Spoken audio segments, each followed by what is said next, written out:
Hello everyone, just wanted to make a quick update video sort of talking about some of the updates that just dropped today. I think that's going to be a pretty big change to the game, honestly. Not anything massive, but at the very least, everyone's going to get a chance to, well, mess with the Warlocks a little bit. So that's nice. I mostly wanted to make this before the big update on Thursday, as usual. Or, okay, I know this will be like my first update video this coming Thursday, besides this. But, you know, we wanted to get this out of the way. So let's see. Update in which we debuff a debuff. We let the brutes debuff some crashes. Okay, so usual crash joke. How many crashes are there in this game that this happens every single week? Or is that just like a joke line at this point? I don't know. Not important. Fix numbers not showing up on global item tooltips on the in-game scoreboard. Fix numbers not showing up on global item tooltips? I hadn't noticed that. Okay. I don't know. This one's probably the big one. Ace effect. Instead of increasing, this is for Disruptor, instead of increasing the number of links per alliance level, the duration of the link is now increased by 1 second per alliance level. This is sort of a weird one, because it means that 6 Warlocks... Okay, so what exactly was the... Hold on. If I go back here, and we look at the Warlock Alliance. Whenever a Warlock casts a spell, they form a link with an ally, yep, for 2, 3, 3.5 seconds. Whenever the linked hero deals damage, yep, 50, 70, 90. So with the Warlock Ace effect, yeah, 1 second per alliance level. So with Warlock, it's basically like N2 Warlocks. Disruptor now has basically upgrades the alliance level. That's interesting. That's really interesting, because that would take the tier 1 to 3 seconds, tier 2 to 5 seconds, and tier 3 to 6.5 seconds. That's really good. But you lose the links. So instead of being able to double up the amount of healing, they're not quite doubling, but I'd say, what, like 50%? Roughly-ish? The duration. But it's only between those 2 units. So you're not linking 3 or sometimes 4 total units in 6 Warlocks. This is definitely a nerf. Because, I mean, let's be honest. in 6 Warlocks, Disruptor was giving you 2 extra links. So in 6 Warlocks, you were healing for so a total of 4 units, all being linked in 6 Warlocks. So 90, 180, 270, 360. 360%. Effectively. It actually ended up being even more impactful than that. Because now it's applying to 3 other units, and you're getting 90% of the damage dealt. Going to 90% of your damage dealt. Right? When either linked hero deals damage, both units are healed 90%. And I'm pretty sure that was transferring to the other units too. And it was definitely coming from the Warlock. But this, while it is a nerf, interestingly, I think in certain situations you would actually want this. Because I have noticed that there are situations where a Warlock is getting attacked, and the damage they're looking for that's going to produce the big heals doesn't go through in time.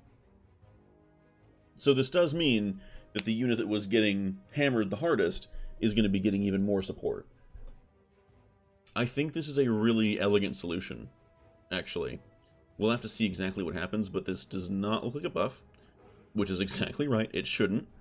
But they didn't nuke Warlocks either, so that's kind of awesome. I'm glad to see Warlocks didn't just immediately get yeeted. That would have been kind of terrible, because Warlocks have been bad for a long time. I know they've been oppressive, but they at least deserve their time in the sun. But let's talk about brutes. Change debuff damage from 3070 to 3060. Okay, nerf to 4. This one is more interesting, this next one. Change debuff duration from 3 to 4. There's not... I'm trying to see how that's actually a good thing. Because the top one is obviously a nerf. This one honestly, I think is disguised as a buff, but it's not. This is like, because if we come over here and we look at brutes, right? Brutes. Whenever a brute attacks an enemy, it applies 30-60% damage debuff for 4 seconds, up from 3. When the debuff is initially applied, it deals 80 or 150 damage. Brutes prefer to attack enemies who do not have the debuff. This looks like a buff to the debuff. It's really only a buff if the brute themselves is no longer there. So if the brute, I don't know, gets tiny tossed or pudge hooked or something away from that unit, that means that they're going to get debuffed for a little bit longer. But in most use cases, what this actually means is that they're not going to get this brute damage as often. About 33% less, actually. Because it takes longer for this to go away. So instead of it just being Lifestealer, slapping 3 tanks in a row, and then going back to the first one, slap, slap, slap, debuff goes away, slap, slap, slap, debuff goes away, slap, slap, slap. Now they either need more units to slap,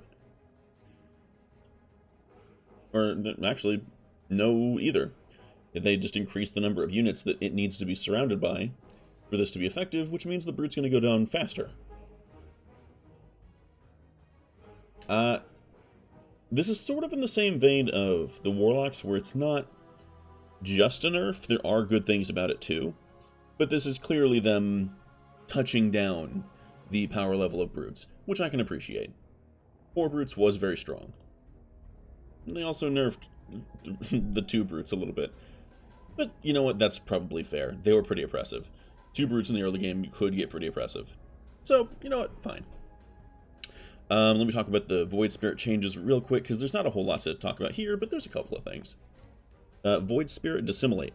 Fixed a bug where the damage dealt was done as physical, it should be magical. Okay, so he fits better into mages and warlocks, sort of. Honestly, mages. Because even though he is a warlock, if you're trying to use Dissimulate for damage, you kind of need mages. See, display damage type and on the ability description window. Cool. So they fixed Void Spirit. This is probably a buff. So Void Spirit's a little bit better, because most units, if we go and look at units, like, there's Axe over here, right? He has no magic resist. And I think there are very few heroes that actually have any magic resist. I'm surprised to see Bloodseeker does, actually. But if we just... boop, boop, boop. Yep, there we go, Vino. Pudge has a little bit, okay. But as you can see, magic resist, if it's right here, magic resist is not a common stat for pretty much any unit to have. We've seen Bloodseeker, Vino, and Pudge has a tiny amount. And Terrorblade. So 4 units so far. Viper has some. 5 units. 6 units.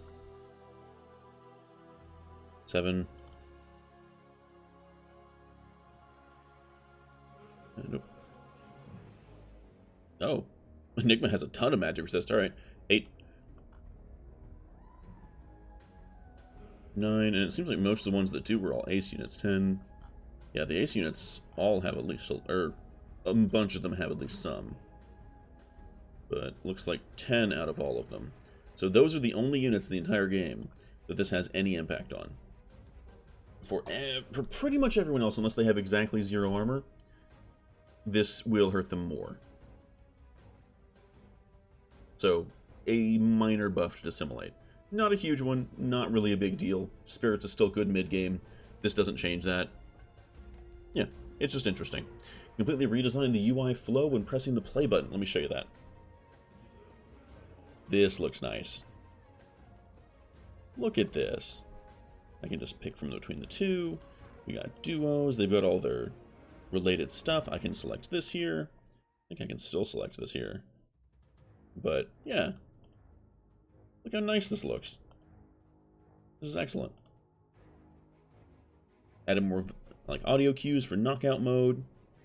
I don't know about item images. That never really applied to me. Fixed an issue with the shops button overlapping reroll on some aspect ratios. Didn't affect me.